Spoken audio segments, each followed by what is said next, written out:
Hi, Andre here from Peak Motorcycles. I'm at EICMA 2021 and I'm currently on the Moto Guzzi stand. They've got the press conference going on just behind me for the new V100 that's just been launched to celebrate 100 years of Moto Guzzi.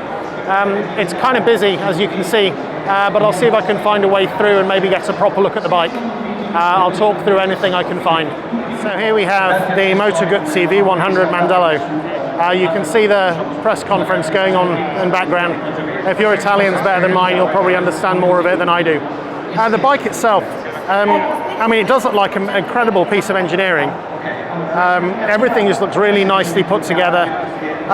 The lines are really clean. Now that might sound like an odd thing, but it seems nearly every bike I've looked at today has had bits bolted on here and there. This looks very clean all the way up to the front, which maybe makes it look a little bit 80s perhaps. But that just looks like an amazing bike. I mean, it really does. I love this red and gold combo. I'll see if I can get around the other side to give you another look. I did manage to get around to the front of the bike. And yeah, I think it does definitely have, I mean, maybe it's just me, I think it looks a little bit 80s, but not in a bad way at all. I think that's a beautiful thing. I'll see if I can find out some more specs about it, because I know there wasn't anything on the website, but I think as long as it's busy like this, it's going to be kind of difficult. See the other colour available for the V100 Mandello, and yeah, that looks pretty, I think it looks quite good in the green. Whether I can get to it is a different matter, but yeah, looks very cool indeed. And if I back out a bit, you'll probably see the promo video in the background. There we go.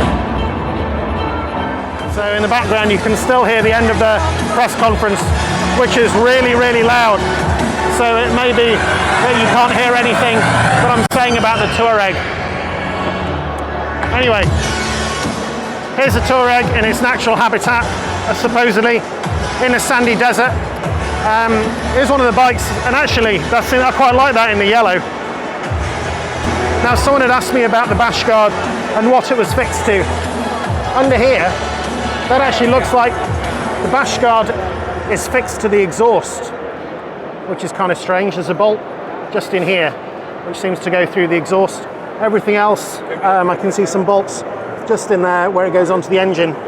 So it's definitely, the engine's a stressed member on the bike.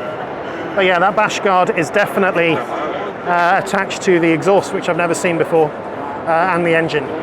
Give you a bit of a close-up on the dash. That looks very bright, very easy to see. I do actually love this banana yellow colour that's on it, and this one comes fully kitted up with luggage. I mean, it's a big bike for just a little 660. So yeah, I'm really looking forward to being able to ride that in the next few weeks when my local dealer gets one in. Just to give you a look from the front. This big open windscreen actually looks like it gives you quite a lot of protection. It sort of comes all the way down and is pretty wide. Has quite a low front mud guard. Not sure about that if you are actually going to try and do some proper mud with it. But looking along the side there, hopefully you can see a bit more about the bike.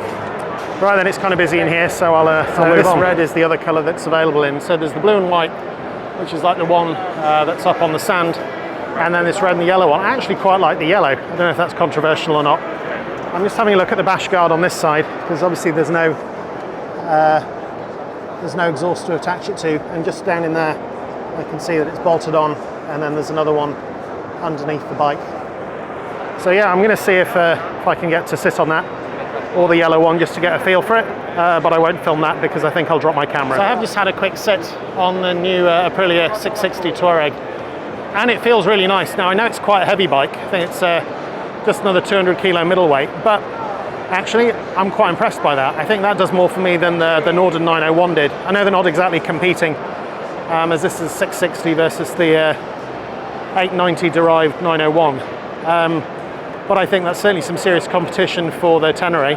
I'll be interested to see how it's priced in comparison. It's quite an interesting thing. It's a definitely rally equipped V85 TT.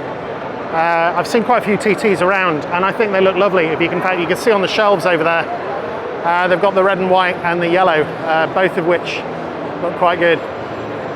One of my guests on one of my tours had one a couple of years ago, and he loved it. I mean, he kept up with everybody except maybe on some of the bigger motorway sections.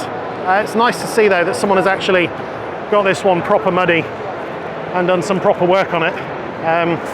I'm not sure that Öhlins suspension comes as standard, But yeah, no, that looks like it's been round the Rally of Sardinia and come out the other side. I did wonder if they actually clean it after the race or if they just leave that on so they can bring it to the show. Here we have what I think is a new colour for the V85, or at least I haven't seen a black one before. I do actually quite like that black with the white stripes and then the red and white pinstripe stitching on the seat. They just look like really, really tidy bikes. Yeah, I'm a huge fan. I do love Moto Guzzis. I'm sure one day one will find its way to me. Generally, I haven't paid that much attention to scooters. And then I borrowed the BMW one the other day while my bike was being serviced. And suddenly they are a little bit more interesting. This is Aprilia's SR GT 200, which comes with a full colour screen. And I don't know, I guess they're trying to appeal to a younger crowd.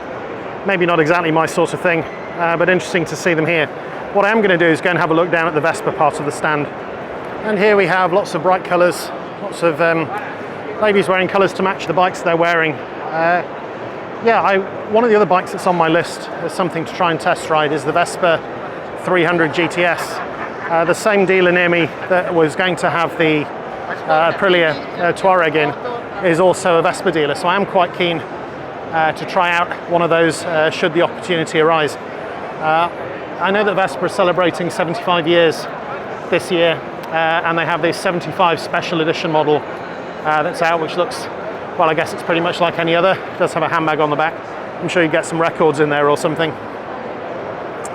Right then, I think that is everything that I have to see at the Piaggio Group stand.